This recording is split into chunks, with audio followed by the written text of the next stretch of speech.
Сьогодні ми вирушаємо на Окінаву, японський архіпелаг, відомий як одна зі блакитних зон світу, де люди живуть надзвичайно довго і зберігають активність до глибокої старості. Дослідники вже давно вивчають феномен окінавського довголіття, і значна частина відповіді криється в унікальній культурі, а ще, звісно ж, кухні цього регіону. Вітаємо! Ви на каналі Історія на тарілці, де ми говоримо про їжу, історію, культуру та їх взаємозв'язок. Попереджаємо! Нас не можна дивитися на порожній шлунок. А тепер до чергової історії.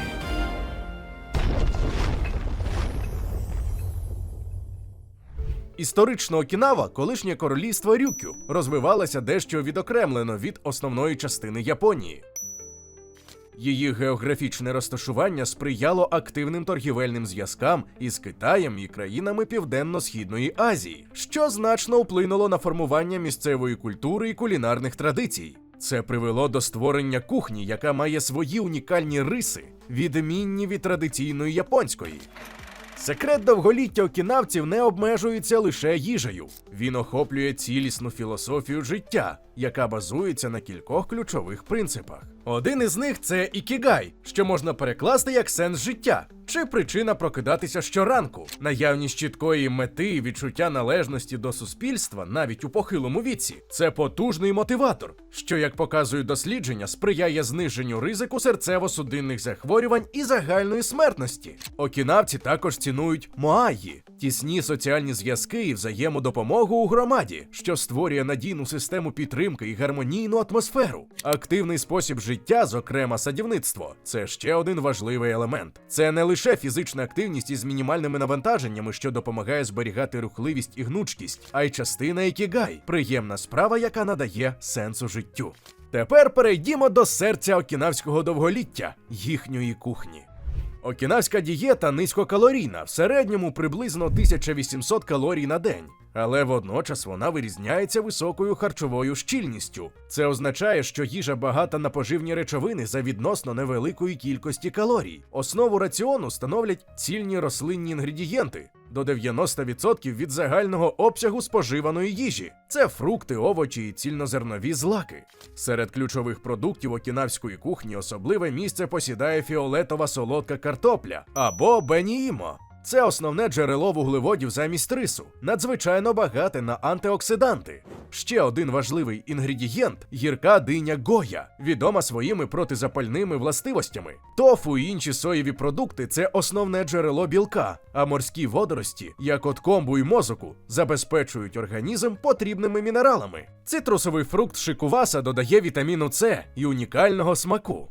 Окінавці споживають мінімум м'яса, молочних продуктів і яєць, а також значно обмежують використання цукру і солі. Замість цього страви приправляють зеленню і спеціями, які мають антибактеріальну і протизапальну дію. Серед напоїв популярний жасминовий чай, який також становить джерело антиоксидантів. Важливий принцип харчування – це хара-хачі-бу – учення, яке закликає припиняти їсти, коли шлунок наповнений на 80%. Окінавці їдять повільно, даючи організму час, щоб відчути ситність, що допомагає їм споживати саме стільки їжі, скільки вони потребують. Таким чином, кухня Окінави – це не просто набір страв, а частина цілісної філософії життя, яка поєднує здорове харчування, активний спосіб життя, міцні соціальні зв'язки і глибокий сенс існування.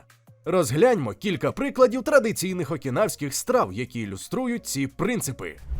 Гоя чампуру – це одна з найвідоміших страв Окінави. Рагу з гіркої дині гоя, тофу, яєць і часом тонких скибочок свинини. Ця страва – це чудовий приклад збалансованого харчування. Гоя забезпечує гіркоту і протизапальні властивості, тофу – рослинний білок, а яйця додають поживних речовин. Свинину використовують у незначній кількості, переважно для смаку, а не як основний інгредієнт.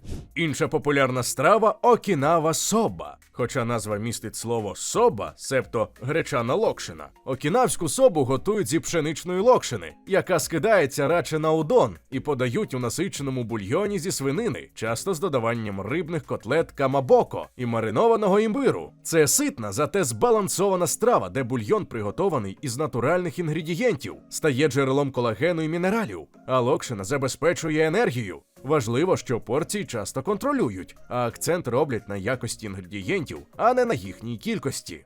Рафуте – це відома давня страва. Це шматочки свинячої грудинки, обов'язково на шкурці, тушкованої в соєвому соусі з додаванням якого коричневого нерафінованого цукру. Для його приготування використовують місцеве саке під назвою аваморі з сильним ароматом і специфічним смаком. Хвилинка уваги для тих, хто ще не підписаний на наш телеграм-канал. У нас там не тільки анонси нових відео, а ще й безліч цікавих історій і фактів, які ми не публікуємо на Ютубі. Посилання у описі і прямо зараз на екрані. Міміга або мімігар – це окінавська страва з тонко нарізаних свинячих вух, які відварюють або готують на парі. Подають її з різноманітними приправами, такими як оцет, гаряче місо, арахісова паста, соус понзу чи сіль. Ця страва демонструє традицію використання всіх частин свині в окінавській кухні. Чі-іричі. Чі – це кров, а іричі означає смажити разом. Це страва зі смаженою в маслі свинячої крові, яку їдять насамперед задля лікувальних цілей, наприклад, для лікування від анемії. Заморожену свинячу кров можна знайти у продажу в деяких сільськогосподарських магазинах, де її зберігають у великих морозильниках. Інші інгредієнти в чі-іричі – морква, цибуля порей, часникове листя, лопух, місо, аваморі, відварний рис. Багато хто насолоджується чі-іричі, додавши до нього свинину і тофу. Чірага – це шкура зі свинячої морди, яку часто коптять. Чірага – один із символів ринку макаші. Шматочки копченої свинячої шкурки окінавці люблять додавати до супу. Страви зі свинини, утім не надто самобутні, готують у кожному ресторані. Тако з рисом.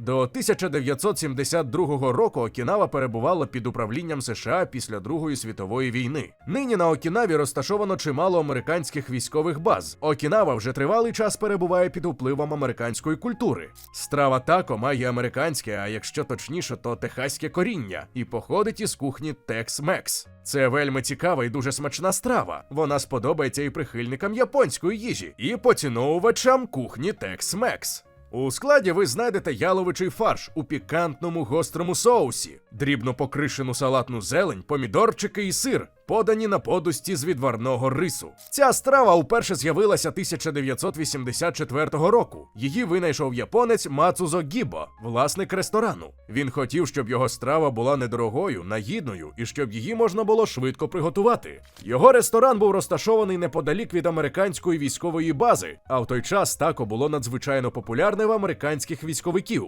Мацузо Гібо вважав, що знайома американцям страва, приготована і подана на японську манеру, приверне клієнтів американців до його ресторану, і не помилився. Чампуру – це одна зі страв окінавської кухні. Просмажують суміш із овочів, м'яса, місцевого твердого тофу і інших інгредієнтів. Знаменитий на всю Японію гоя чампуру готують, додаючи гірку диню гоя. Вона допомагає легше витримувати літню спеку, поживна і багата на вітаміни С, бета-каротин і чимало інших. Умі-будо.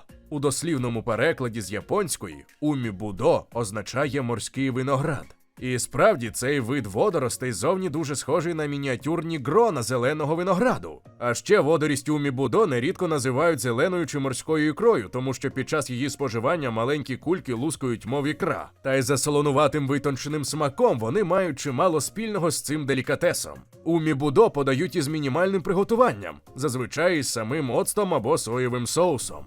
Тофуйо – ще одна похідна багатофункціональних соєвих бобів.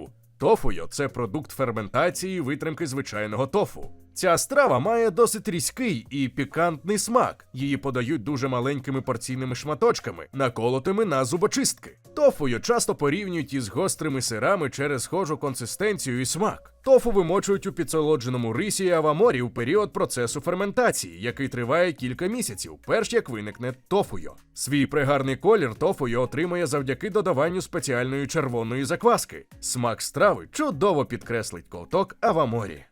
Ягі сашимі – це сире козяче м'ясо, одна з найнезвичайніших страв Окінави. Скибочки м'яса подають і їдять у манері, схожій на характерну для звичайного сашимі з морепродуктів. М'ясо має чудовий гострий аромат і потребує ретельнішого пережовування. Навіть десерти на Окінаві вирізняються своєю корисністю. Наприклад, десерти з бені і мо фіолетової солодкої картоплі. Не тільки смачні, а й поживні. Вони можуть бути у формі пирогів, тістечок або просто запеченої картоплі. Завдяки природній солодкості Бені і Мо такі десерти потребують мінімального додавання цукру, що робить їх набагато здоровішою альтернативою традиційним солодощам. Ну і коротко про напої. Пиво Оріон Бір – це найпопулярніше пиво на Окінаві, але за межами острова трапляється досить рідко. Воно має легкий освіжний смак, чимось схожий на Асахі Супер Драй, і чудово підійде як напій для пляжу у спекотну погоду. На території всієї префектури воно легкодоступне як у банці і склі, так і на розлив. Аваморі – це унікальний алкогольний напій Окінави зі вмістом спирту в межах 30-40%. Виготовляють його з довгозернистого тайського рису з використанням спор чорного коджі – місцевої окінавської культури. Вельми поширені також коктейлі на основі аваморі. Санпін Ча – це назва окінавського жасминового чаю, популярного по всій Окінаві. Чай легко знайти в супермаркетах, у продовольчих магазинах, він є в автоматах, його продають у ресторанах, і це ідеальний холодний напій для спекотної погоди. Спочатку Санпін Ча був завезений із Китаю, проте місцевий сорт має м'якіший аромат. Отже, сьогодні ми побачили на власні очі унікальний приклад того, як традиції та усвідомлене ставлення до життя можуть стати ключем до довголіття і благополуччя. Вивчення досвіду окінавців дає нам цінні уроки, які ми можемо застосовувати у своєму житті, щоб поліпшити свої здоров'я і якість життя. Адже довголіття – це не лише кількість прожитих років, а й якість кожного з них. Як завжди, дуже просимо підтримати це відео і обов'язково написати нам, про що ви б ще хотіли дізнатися у наступних випусках. І з вами була Історія на тарілці. До зустрічі!